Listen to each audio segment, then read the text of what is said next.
From dirt to development, operations to offering memorandum, she has done it all in self-storage. On this week's edition of Stories Behind the Door podcast, proud to welcome the president of Sauls Commercial Real Estate, Jane Sauls. We have persevered. It took a little bit. We had some scheduling issues. We had some technical difficulties, but we did not let that stop us. Really excited for today's guest. Before I jump in, I want to give a shout out, as always, to our sponsor, QB2 Construction, Wayne Woolsey and his incredible team putting up steel structures around the country for self-storage and small bay flex. They've been building self-storage for over 30 years. You have any projects coming up, reach out to them early. A great person to get on the team to save you money early in the process. You can go to kiwiconstruction.com. As I said, we had some challenges, but we finally got on. Jane Sauls, so excited to have you on the podcast. As one of my former guests, Jessica Johnson, I put this up last week that you were coming on, and she's like, Mama Jane, I'm so excited for this one. So I know that's a source of pride for you, that your family is something you take a lot of pride in. Before we dig into that side of things, I'm certainly going to talk to me about the journey in self-storage. Such a unique industry. I always start the podcast off with the same question because I feel so blessed to be here. What got you into self-storage and how did that happen? Oh my goodness. I think it is that typical story where there was that piece of land and what are we to do with it? And this is back in 2006, and all the plans had already been, the civil work and everything had been completed for a multifamily project. But then all of a sudden, 4 or 5 others have come to town to be done. And so the market just wasn't going to bear all of that for a lease up. And so the other opportunity that was on the board was self-storage. And so the deep dive began. I was on the development side of that project, figured out the operations from the ground up with an SSA development seminar back in September of 2006 at the Vegas show. So learned it literally from the ground up, and then just have been involved in every little bit of the steps along the way. It's one of the reasons I'm so excited to have you on, because you're that rare person that's literally been involved. And, there's not a lot of people that have done ground up development, owned, operated, done the brokerage side of things. And so we got a lot to cover in a half hour. We're trying to get to all of it. I want to ask you a little bit. What was that like, right? Like, you have this piece of ground. Obviously, you're not going to build multifamily when the market's getting oversaturated. What is it about Jane Sauls that said, hey, I'm going to go in and I'm just going to learn this and I'm going to figure it out? What was that process like? And what is it about you that made you go take that challenge? Well, I had the blessing of being able to learn it and figure it out on someone else's dollar. And so just being very candid, that takes a lot of the pressure off, right? And then just having the mindset of really comes from my raising, if you will, of we're figure it outers, right? And so we like a challenge. We like something new. We like that we don't know and that we're going to figure it out. So jumping in on that really just gave me the hands-on working knowledge. And then that's what eventually led me to, wait a minute. If I can do this with someone else's money, can I do it for myself? Now, that's a whole different, it doesn't matter what your skill set is. That is a whole different mindset approach when it's actually your house on the line. So totally same project, but totally different gut-wrenching approaches, because I knew so much more when I was doing it for myself. But yet it was much scarier, if you will. There's so many people that are afraid to take that leap. And I talk to people all the time. People will reach out to me because I've been an entrepreneur for a very long time. It's been a long time since somebody else signed the front of my paycheck. And they reach out to me and they ask me about it. And it's not for everyone, but not a lot of people have that gumption to take that leap, because you're right. When you own it, it's a different feeling in your gut.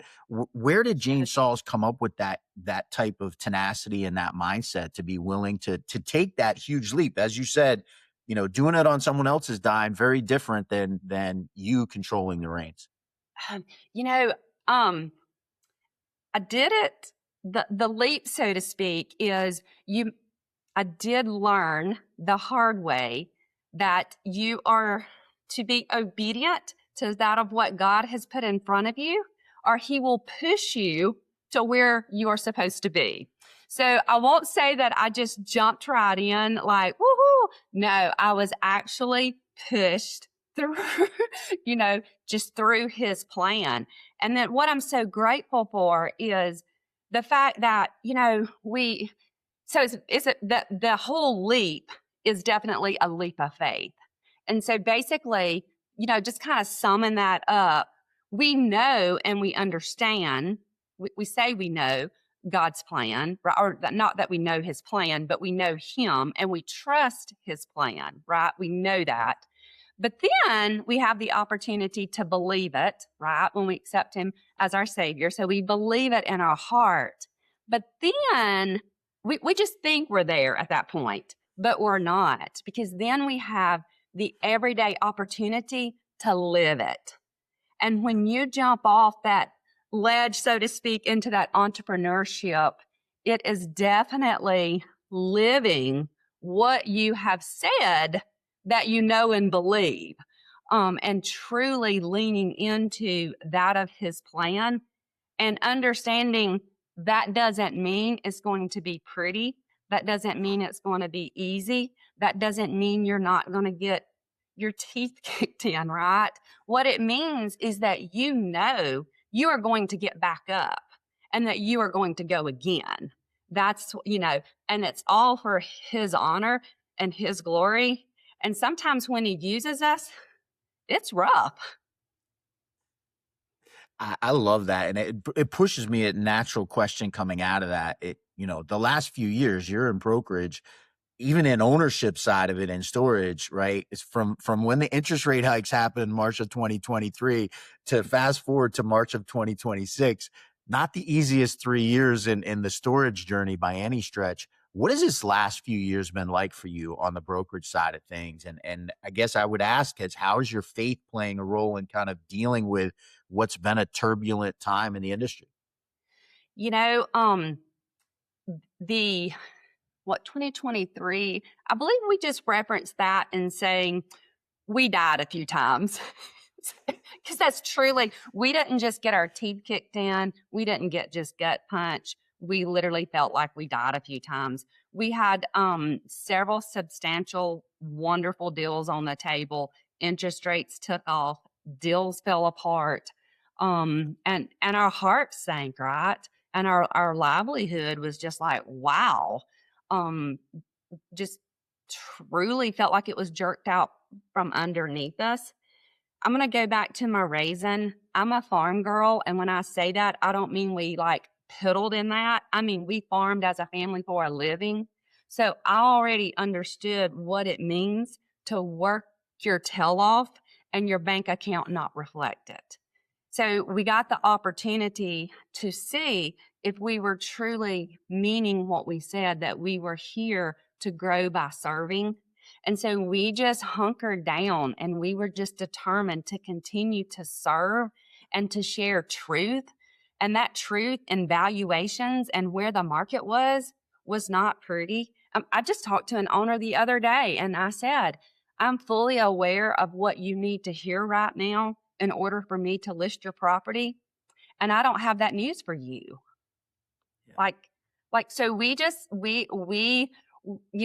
fortunately I'm in partnership with that of my middle son. So we definitely are like-minded in that. And so it was just that we are going to hunker down, but to say that it was ugly was an understatement.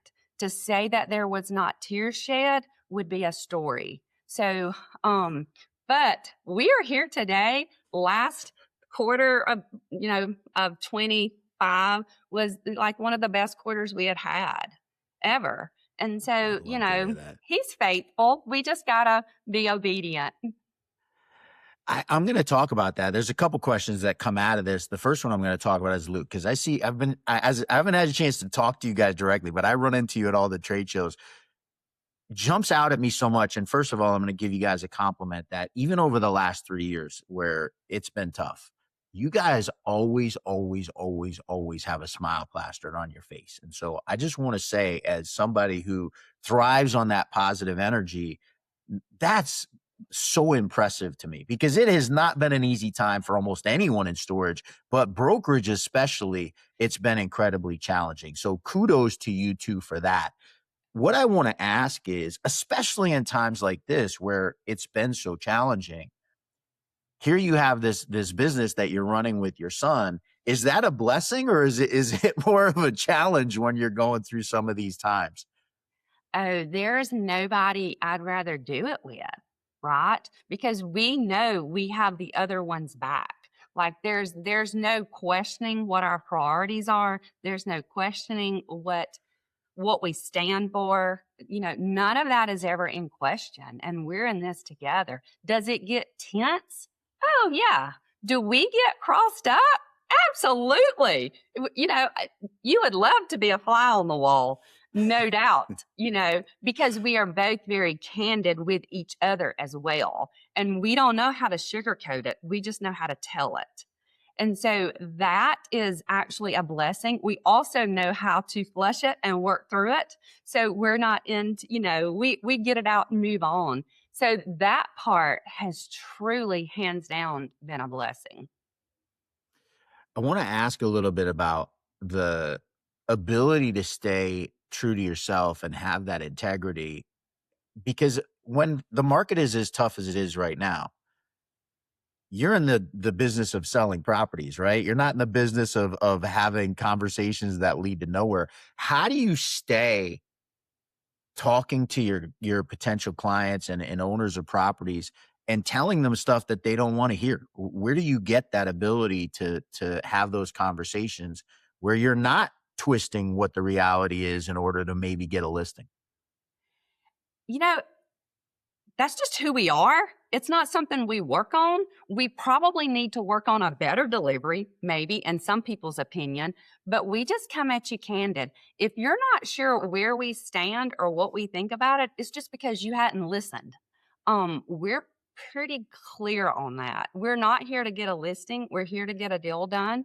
But more importantly than getting the deal done, when I say that we're here to serve, you may not need to sell your property. It may be better for you to hold. Like I can't, what's coming to me is coming to me. Like I'm going to get what God's got for me. And sometimes it's going to literally seem like it's fell out of the sky. And then because sometimes I'm going to pour into an owner and helping him improve his value, and then he's going to sell it off market or he's going to list with someone else. But I can't hold that against him or let it impact my heart of service because I'm going to get something else that's coming from a totally different direction of somebody that I haven't even helped. Like I can't worry about what everybody else is going to respond and do. I'm going to react or act in the way that I need to and the way that I'm going to be able to account for that.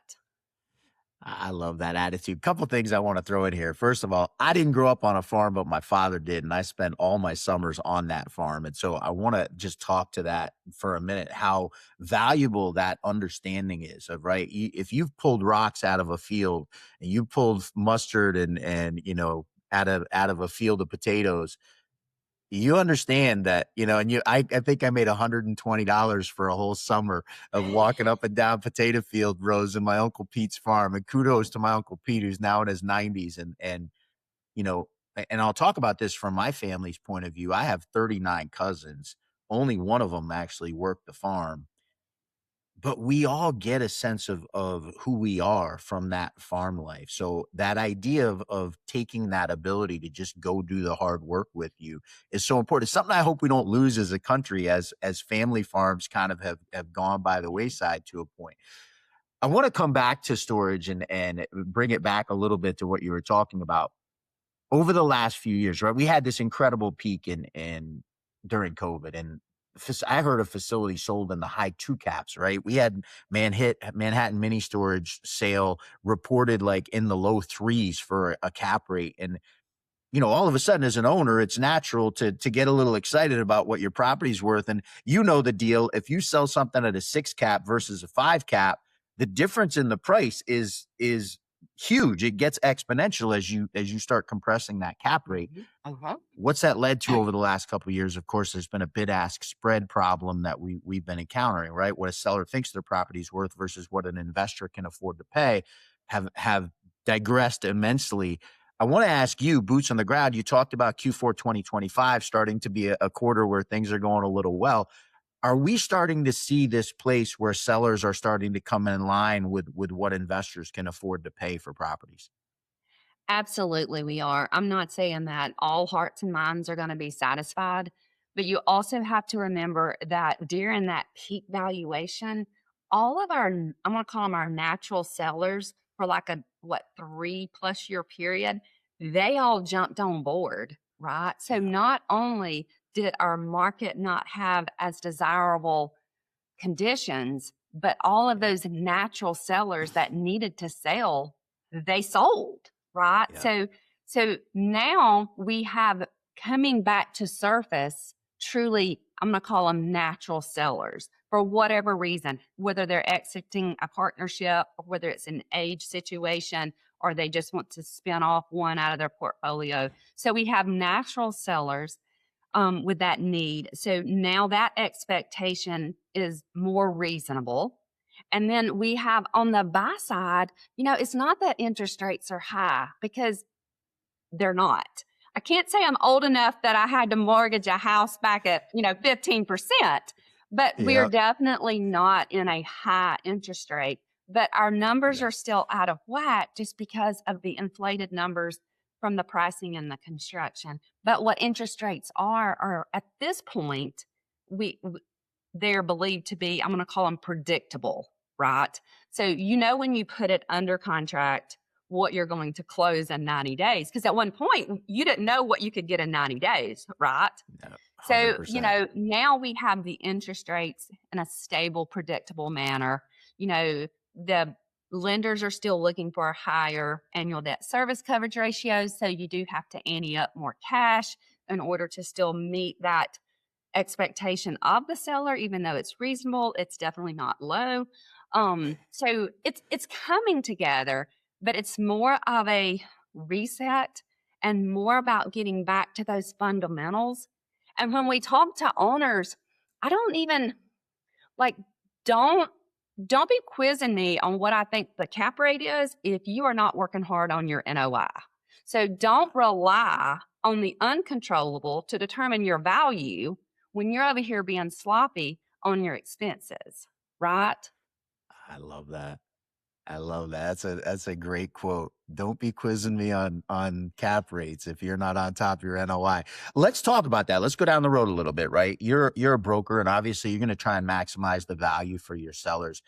The industry has seen, even from me, right? My first trade show was March of 2022 in Orlando. I haven't been around that long, but the number of tech vendors that are now at an SSA trade show floor versus what it was when I first went, it's like an astronomical difference. Talk to me about what you've seen from the brokerage side of these tools coming into the industry. Is that helping people be able to drive NOI in those instances where they're going to adopt it? We still have I feel like an absolute mixed bag on the tech side. We have so much available. And the reality of it is we still have owners doing a push pin and a cork board. We do. And we may want to act like we are all that, but we do have a lot of owners with a push pin and a cork board.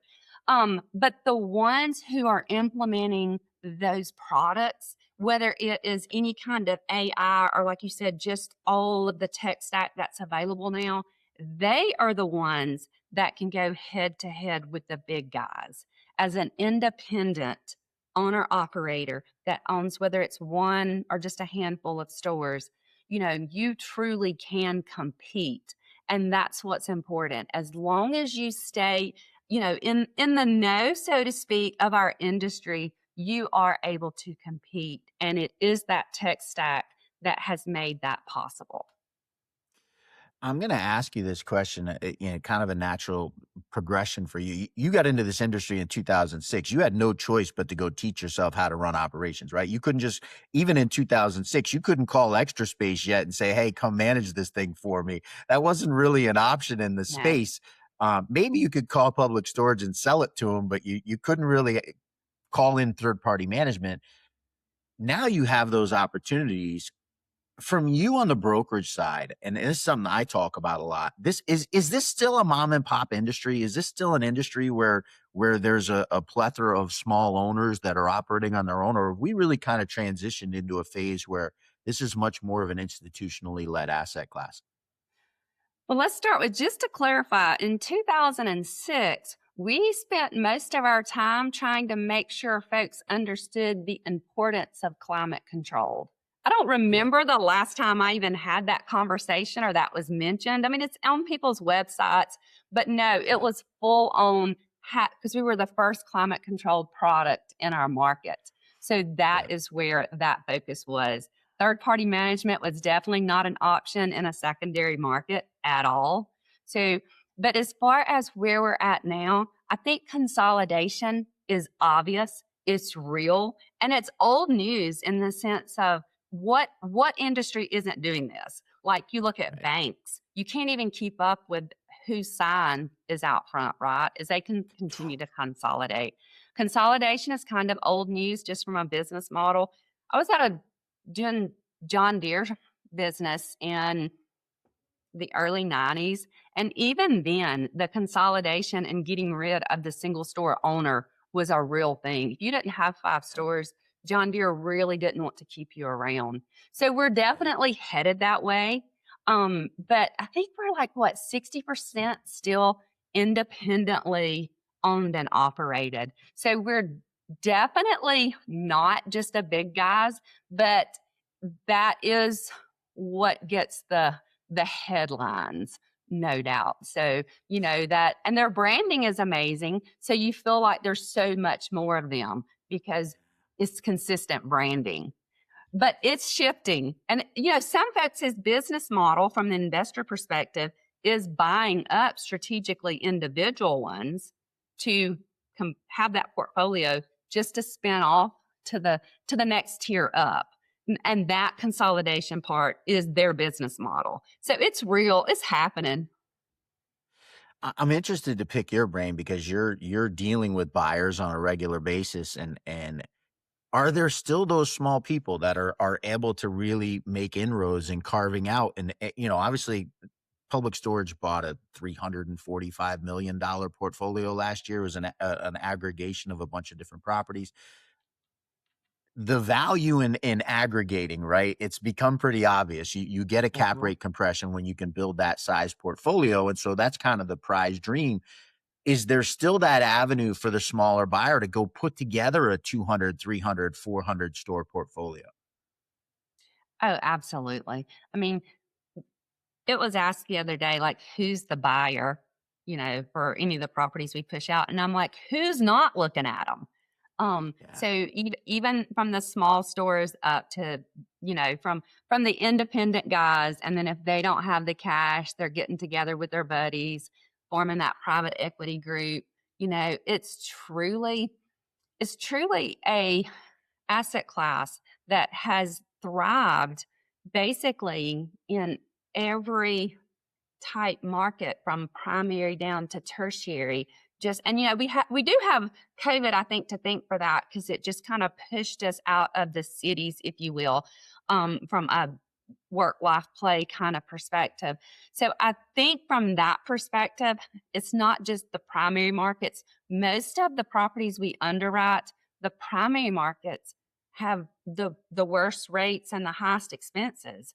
And everyone has kind of catching on to that. I think in shortly you will see more big guys in those secondary, tertiary markets than ever, as we're already feeling that pain from a independent operator perspective. But yeah, You just answered my next question. I was going to ask you if we're starting to see bigger operators, big whether it's REIT level or it's big private equity groups starting to buy in markets that you didn't used to expect them to buy, and you're starting to see that already. Oh, yes. And we were talking the other day. So we just in the last few deals that we did a small deal here in Douglas County, Georgia. That buyer it's under $2 million. That buyer investor is from Arizona. North Georgia, that investor was New York. Another two-store portfolio, they were Utah guys. So what we are seeing is not so much the size investor from a Georgia perspective and Southeast perspective. I'm not seeing a whole lot of folks that live here being the high bid. That is, and I think where we're going to feel that impact is also from an ownership and association perspective, because I am concerned about what that association is going to look like in 5 years when our owners aren't on Georgia dirt, right? Or whatever state you're in. And I think that that's important, just not just from a networking perspective, but as well, it's going to be important from a legislative perspective.